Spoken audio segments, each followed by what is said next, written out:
Hello again, everyone. I hope so far things are going well. I wanted to talk a little bit about the reading list for the class, give you a little bit of an introduction on that, and talk to you about how that came about and how we're going to use it and how important it is. I'm on the Learning Journey page, and I'm on Module 1, Lesson 3. And for that lesson, you're going to look at some of the readings on the list. And if you'll remember from the first video, I talked about vocabulary and what terms you use to talk about writing. And from the readings that we do on the reading list, that will give you a lot of the vocabulary so that you'll see terms. So as you see new terms or new ways to talk about writing, pay good attention to that, because that's one of the main things we want to do in this class is develop your vocabulary about teaching writing and just give you more ways you can talk about it and the vocabulary that is currently being used as part of the way that writing is taught, the way that curriculum is developed, and then of course the testing that you have to do, the testing the students have to do. So let's look at the OER list. If you click on this link, it should take you there and get the link to work. There we go. Now, OER, if you don't know, stands for Open Educational Resources. And basically that means things that are free on the internet. That's sort of the simple, easy way to think about it. But it's really more to it than that. And you actually will do a module on the OER that will just give you a lot more information and be useful to you when you start teaching or as you're teaching now. Now, this was developed by the group of us in the English department who generally teach the 3360 teaching writing course. And we got a grant from the library to put this list together for our students. And one of the main goals is that we would make things more affordable for students.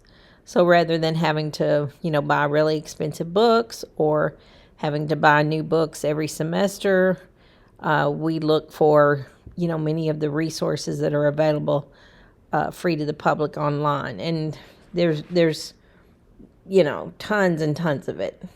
But you want to know, how to navigate that. And then you want to go and look at the ones that that have good value for what we cover in this course and what we want to prepare you for as you get ready to teach. And so that's the idea behind this class. Now you can see here key terms. You can see here are some key terms: metacognition, multimodal writing, reflection. Do you think about reflection when you think about the writing you do or teaching writing? We will do an activity with that will give you some more ways to think about it and understand. Response.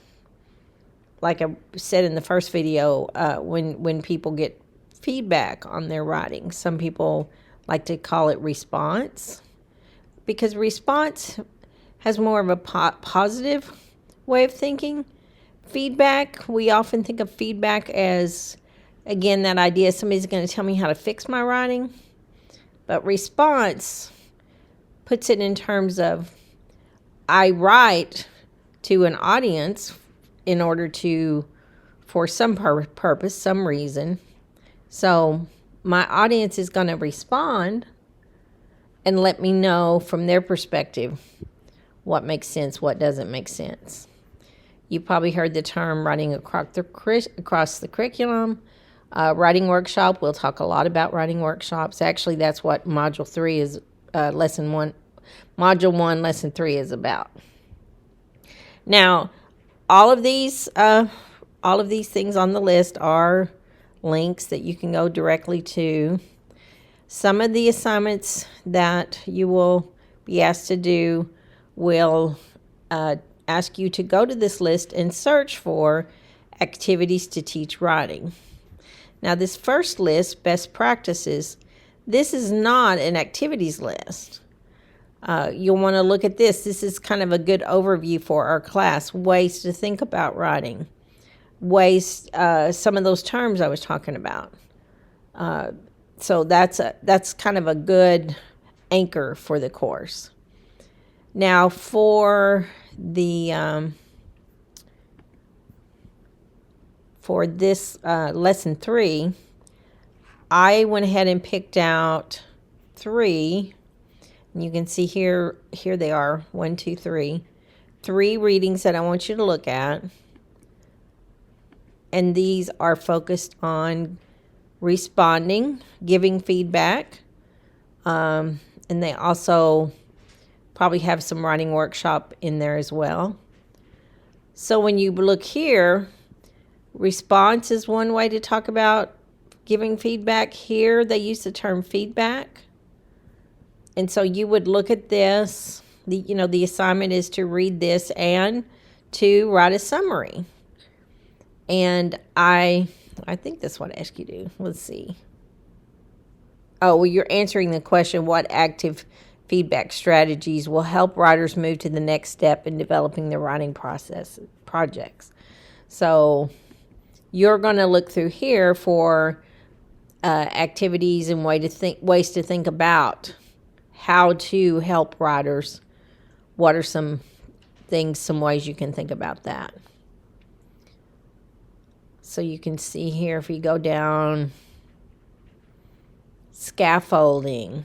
You probably had that term come up in some of your education classes.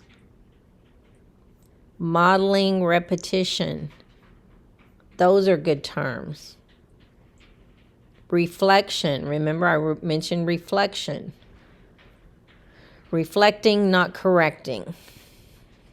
So you can see that's one resource, and this is Edutopia.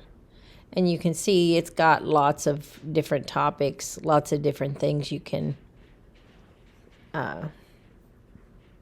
use as a resource. And then there are 2 more on there. So anyway, I just wanted to talk a little bit about the OER reading list, kind of just a short introduction to that. And of course, we'll be talking a lot more about that. As you have questions, specific questions about the assignments, remember to go to Blackboard in the discussion forum. So here's Module 1, Lesson 3. If you have questions, post them here. And as soon as you get your, as soon as you do your posting, I'll go in there and I try to check these a couple of times during the week, and I will respond there.